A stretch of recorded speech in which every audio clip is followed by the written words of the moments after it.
Hey guys, how's it going?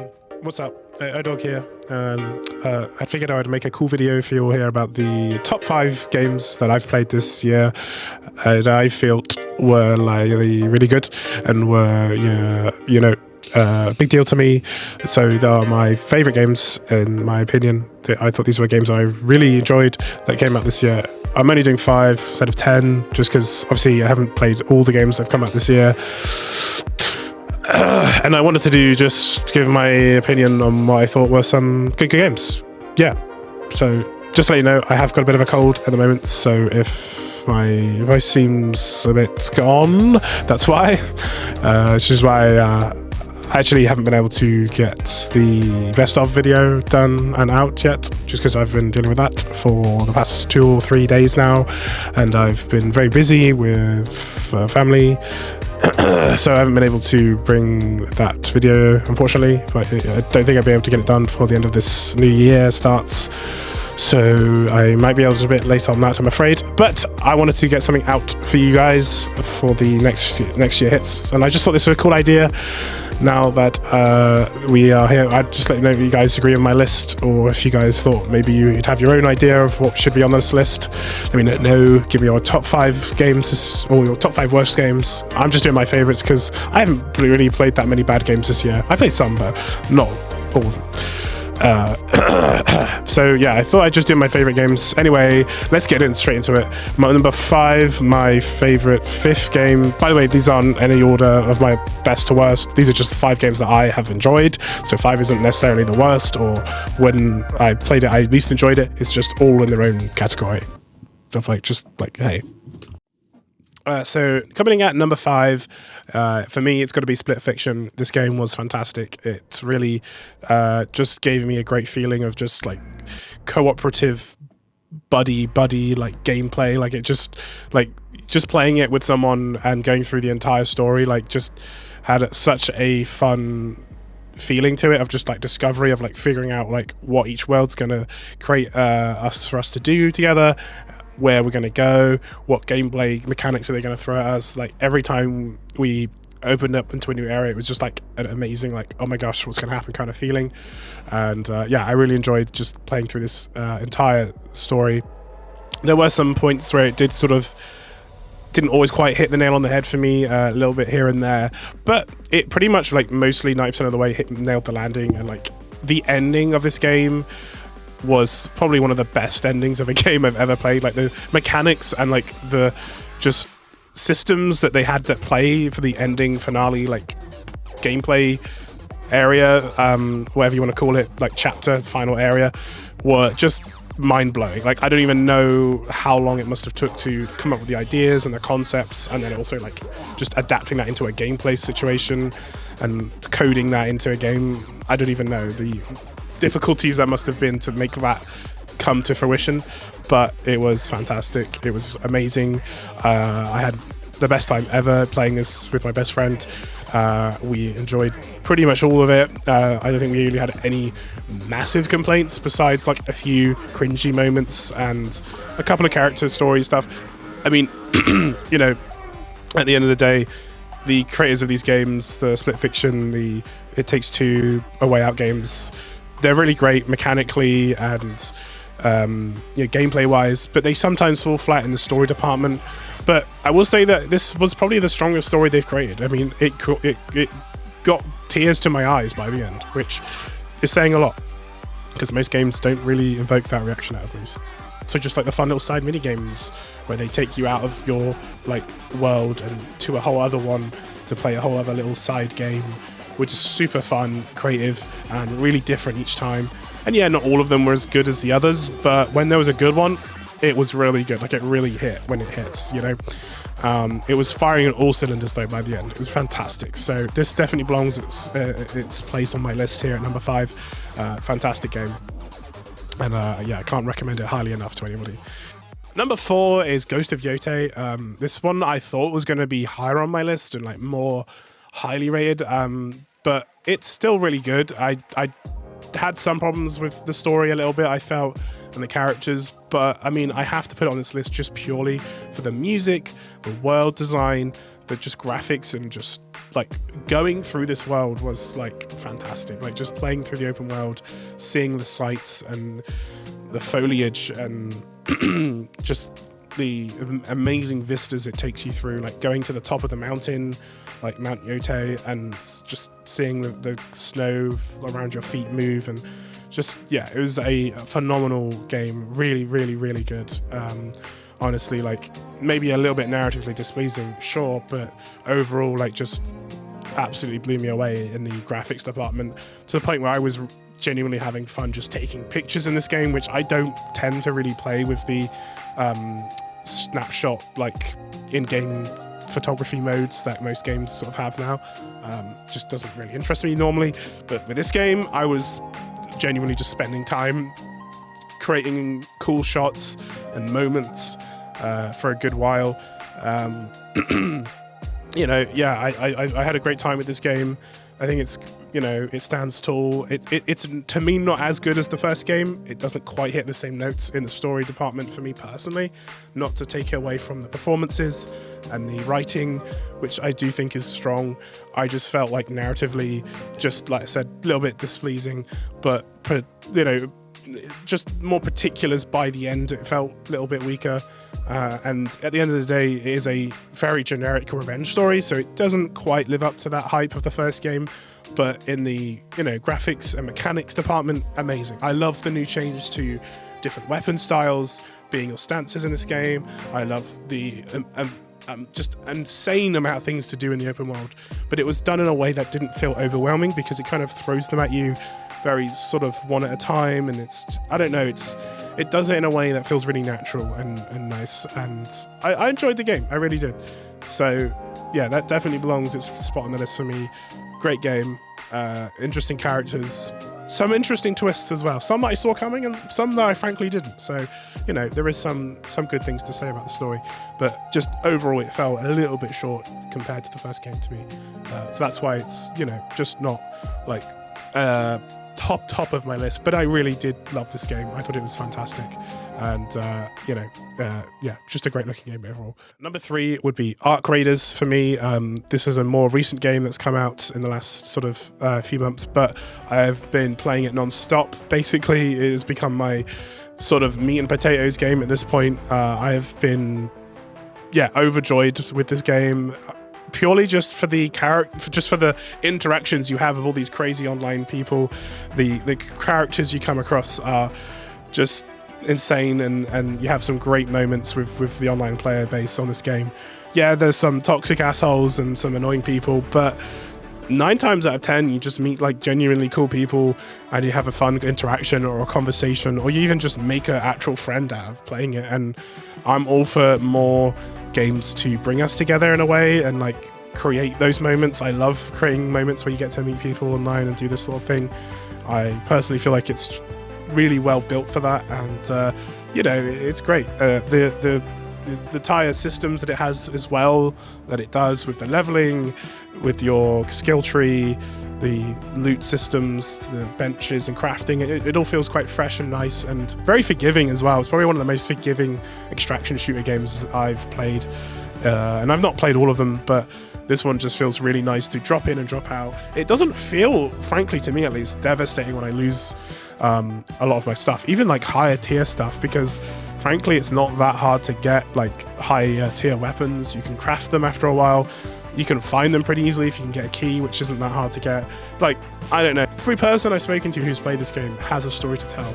This game creates moments that are in any other online game, really. I feel like it just feels this perfect niche moments that you can describe to someone, and it sounds amazing, and it sounds like it's out of this epic you know, first person single player shooter.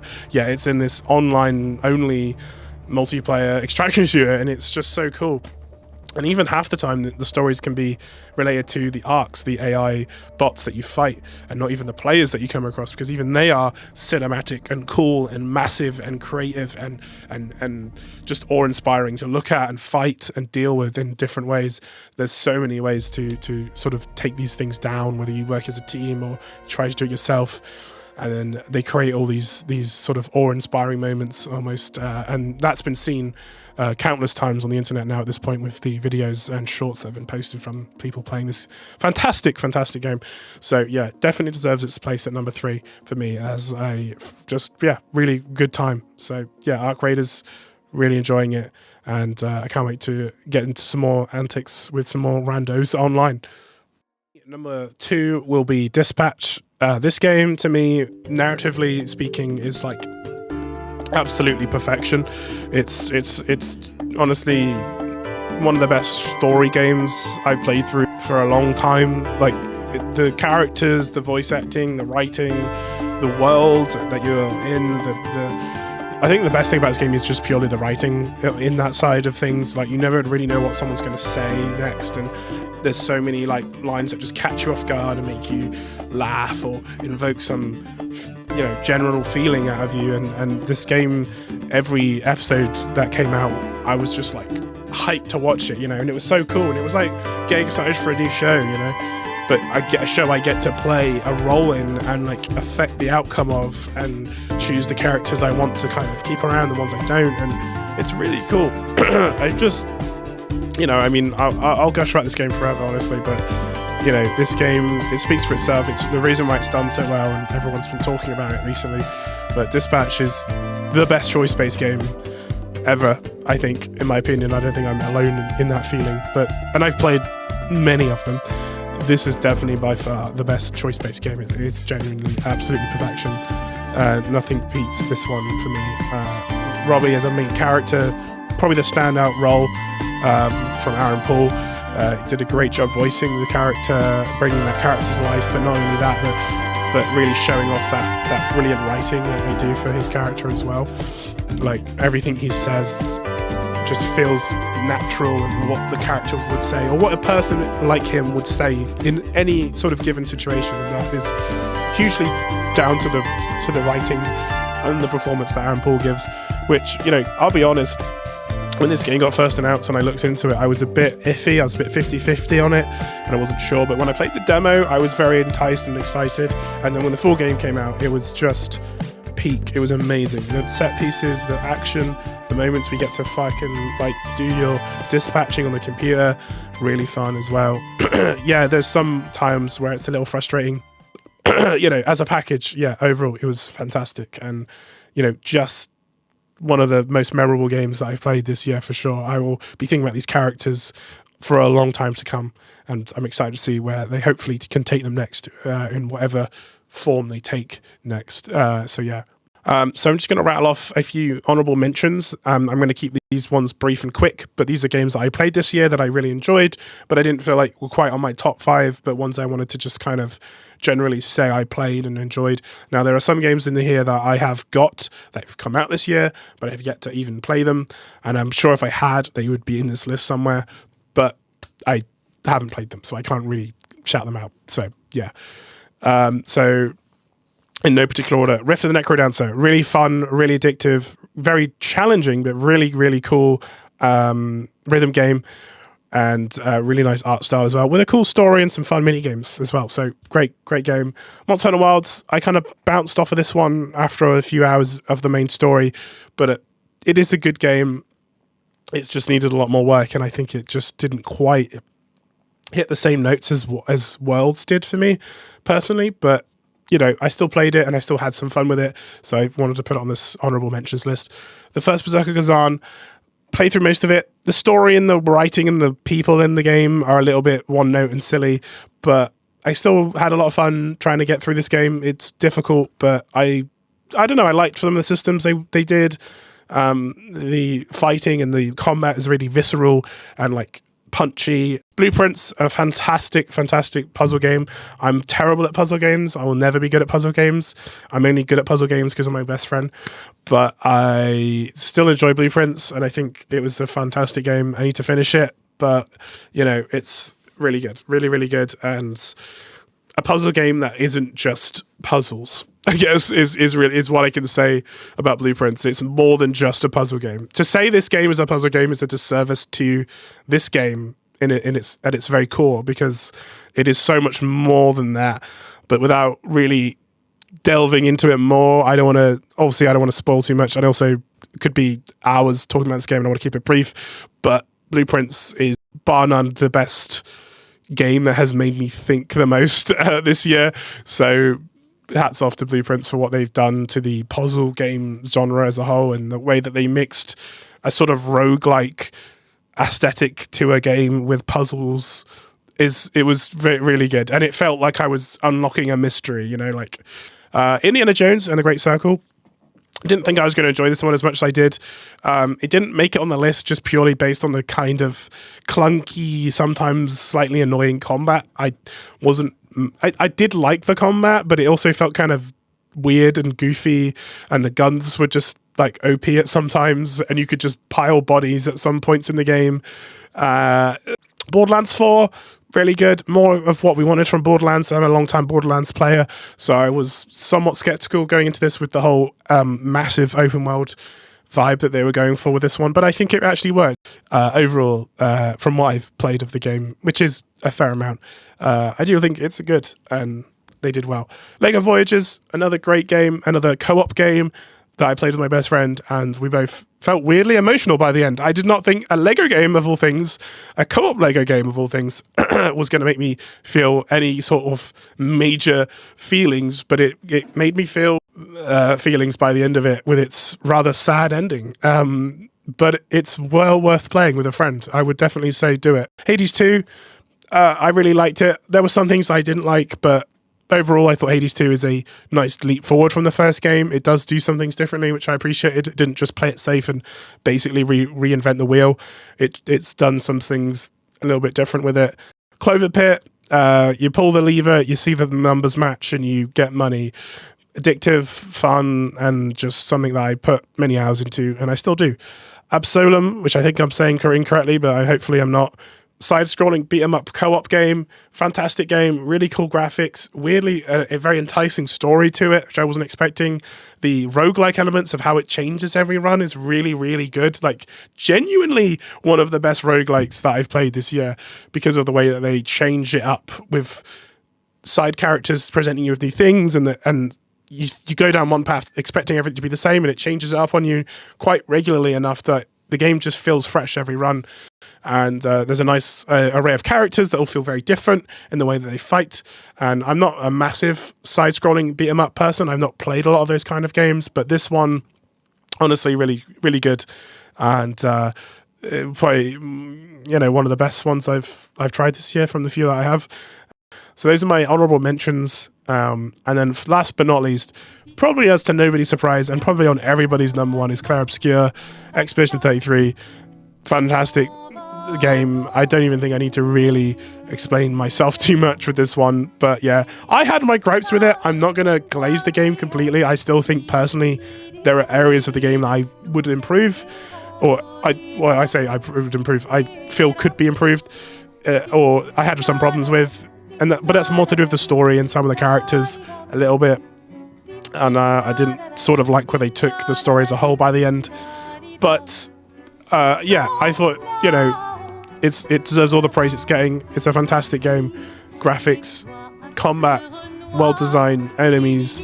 Combat is just fantastic. Yeah, I could gush about it for hours. Every aspect of it is just so well done, so perfect. And this is someone who doesn't play a lot of RPG turn-based games like this.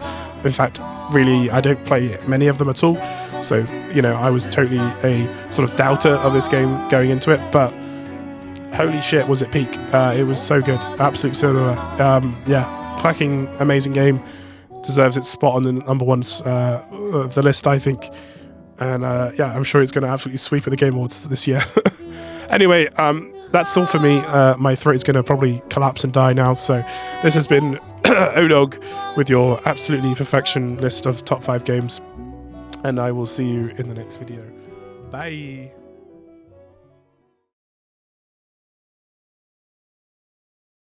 Hey guys, Future ODog here. Just a quick little message to say that I hope you enjoyed this silly video.